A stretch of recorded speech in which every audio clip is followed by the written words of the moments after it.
Our next guest, Senator Sheldon Whitehouse, focused on what has become the most famous flying bedroom since Jeffrey Epstein's plane was grounded. Could you explain this? Sir, I'm looking at a picture of an interior. It looks like a bedroom. Of an airplane? Yes, sir. You're not familiar with that? These photos are not accurate. If you're referring to the airplanes that the Department of Homeland Security has purchased and are purchasing, we're using them for long-range command and control aircraft that is dictated in statute by Congress for the Department of Homeland Security to have a plane. Luxury jet with a bedroom in it? Yeah, we used a 737. I've been on it once, but it is being used by other administration officials, and it is used for command and control flights for the department. The department has found that in purchasing our aircraft, that we will save the taxpayers hundreds of millions of dollars. Does it have a bedroom in it? In fact, we spent $1.442 billion on ICE deportation flights last year. Does it have a bedroom in it? I believe it's being refurbished and not having a bedroom in it. So it is being refurbished. What kind of deportee justifies being flown out of the country in a luxury jet with a bedroom and accommodations like this? There are aircraft being purchased that will be utilized for executive air travel and for deportations. Well, if you remember, in the past, we have used jets of this size and this configuration for deportations in the past. If you remember, in this configuration, by this configuration, you mean with a bedroom and luxury accommodations like this you've used for deportations. Is that true? Sir, we have 737s that are being purchased by the department to replace contracts that we have on ICE deportations. That's what they're going to be used for. Kristi Noem may have risked perjury when she testified in response to Senator Richard Blumenthal that Corey Lewandowski has no role in approving Homeland Security contracts. ProPublica reports, quote, internal DHS records reviewed by ProPublica contradict Noem's Senate testimony. The records show Lewandowski personally approved a multi-million-dollar equipment contract at the agency last summer.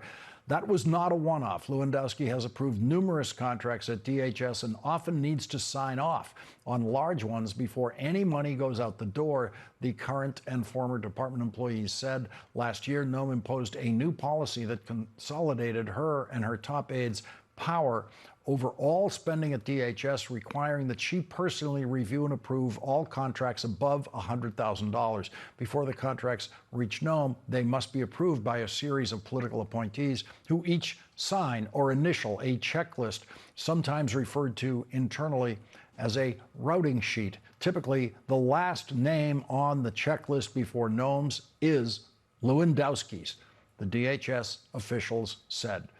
Joining us now is Democratic Senator Sheldon Whitehouse of Rhode Island. He's a member of the Senate Judiciary Committee, the Senate Finance Committee, and the Senate Budget Committees. He's the top Democrat on the Senate Environment and Public Works Committee. Senator, thank you very much for joining us tonight. And the plane is such an easy, vivid example of the madness that is running rampant at that department. But you revealed more, and the committees revealed much more corruption than just that.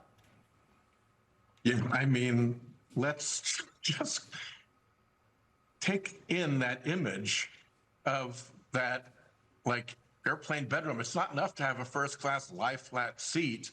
They've got to have the whole bedroom set up. And the idea that that's a command and control center, it's not a command and control center. It's a bedroom. And the idea that it's going to be used for deportations, I don't know. Who are you deporting? The Shah of Iran? Some billionaire who can only travel in luxury jets? It makes no sense at all. And, you know, it's pretty instructive when you consider the penchant of this administration for not telling the truth, that right in front of those images, a cabinet secretary would say things that are just flagrantly, obviously to the naked eye, not so. And with respect to the Dick Blumenthal's question about Lewandowski, the article actually shows the routing sheet. It shows the signature of Lewandowski on the contract approval. So we got the paper that shows that he's in the process, and she just says no. And what's interesting about that is that you have to compare it to what the Department of Justice is doing with respect to supposed lies told by Jim Comey, which they tried to prosecute him for as a criminal for perjury. And of course, that blew up for a number of different reasons, including that he actually wasn't lying. But you'd think that an administration that set the bar, that even nearly imaginary untruths on the part of Jim Comey are worth prosecuting as a criminal offense, you'd think that would raise the bar a little bit for them in terms of telling the truth in response to questions from Congress. But instead, you get Pam Bondi's histrionics and mad, false accusations from the witness chair, and now you get these alternately preposterous and false statements from the Homeland Security Secretary. If the Democrats win the Senate in November, as becomes increasingly possible, what kind of investigation will you be able to conduct in the committee once you have that power of the majority? Well, we would have obviously the ability to pursue investigations and to set the agenda and to notice the hearings and to summon witnesses. If we needed to pursue subpoenas, as we've discovered, to enforce a subpoena, you need to go through the Senate floor, where the subpoena enforcement measure is subject to filibuster.